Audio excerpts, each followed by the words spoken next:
In Kapitel 7 habe ich die allgemeine Handlungsfreiheit, das allgemeine Freiheitsrecht präsentiert.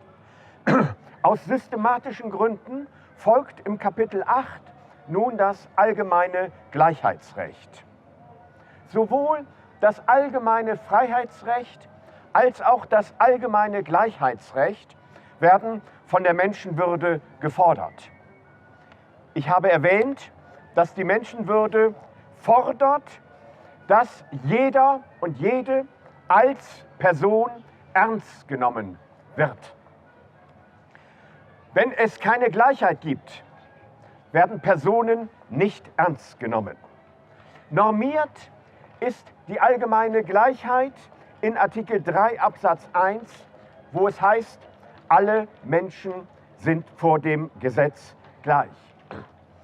Von diesem allgemeinen Gleichheitsrecht sind spezielle Gleichheitsrechte zu unterscheiden, also spezielle Diskriminierungsverbote, etwa bezüglich des Geschlechts, also der Gleichbehandlung von Männern und Frauen, der Diskriminierung aufgrund von Abstammung, Rasse, Religion oder in jüngerer Zeit aufgrund einer Behinderung. Das ist erst in neuerer Zeit ins Grundgesetz Deutschlands eingefügt worden.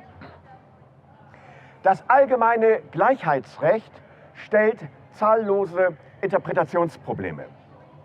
Das deutsche Verfassungsgericht hat früh den Inhalt der Garantie der Gleichheit, der allgemeinen Garantie der Gleichheit, als Willkürverbot definiert.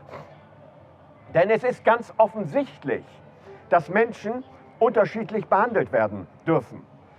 Wenn eine Person Kanzlerin der Bundesrepublik Deutschland ist, können nicht andere Personen kommen und sagen, du bist Kanzlerin der Bundesrepublik Deutschland, das ist ungleich, ich bin nicht Kanzlerin.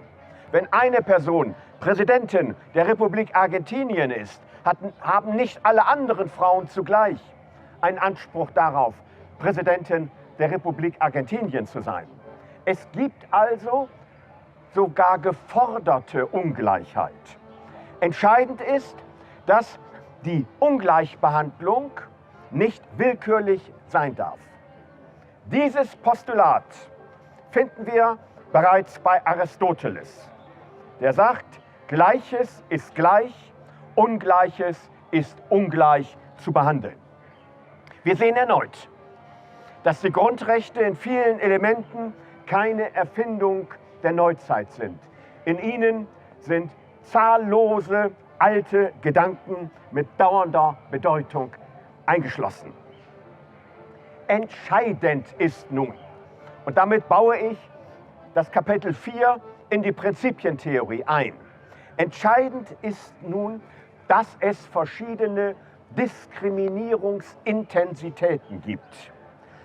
Leichte Diskriminierung, wir haben es im letzten Kapitel gesehen, leichte Diskriminierung, mittlere Diskriminierung, schwere Diskriminierung. Das führt dazu, und diese Entwicklung ist deutlich in der jüngeren Rechtsprechung des Bundesverfassungsgerichts Deutschlands zu erkennen. Entscheidend ist nun, dass diese Möglichkeit der Unterscheidung von Diskriminierungsintensitäten zum Einbau des Verhältnismäßigkeitsgrundsatzes nicht nur in die Freiheitsrechte, sondern auch in das Gleichheitsrecht führt. Es gibt Ungleichbehandlung oder Diskriminierung, die eindeutig gerechtfertigt sind. So ist es zulässig, dass ein Blinder nicht zu regulieren, dass ein Blinder nicht Pilot werden darf. Die Gründe für die Diskriminierung sind sehr stark. Der Eingriff ist erheblich und dennoch gerechtfertigt.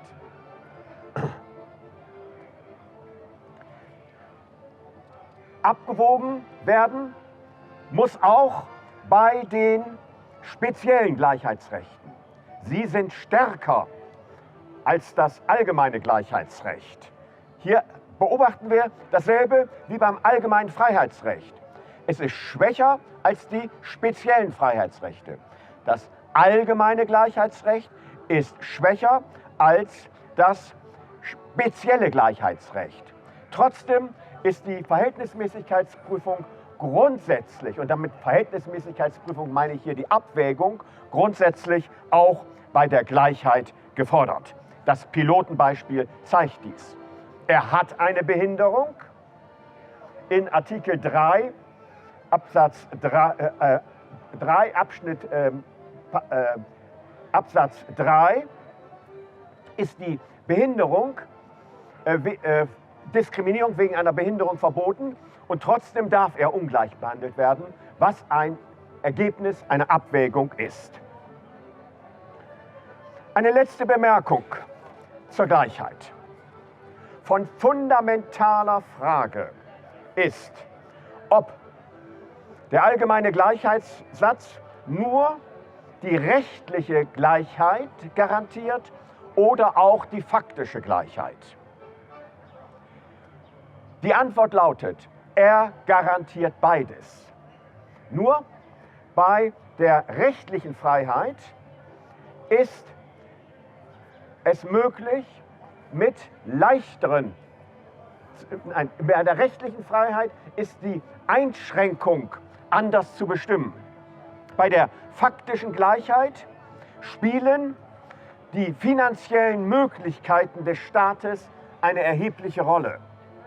Doch das führt uns nun aus dem 8. Kapitel hinaus ins 9. Kapitel, Rechte auf positive Handlungen des Staates.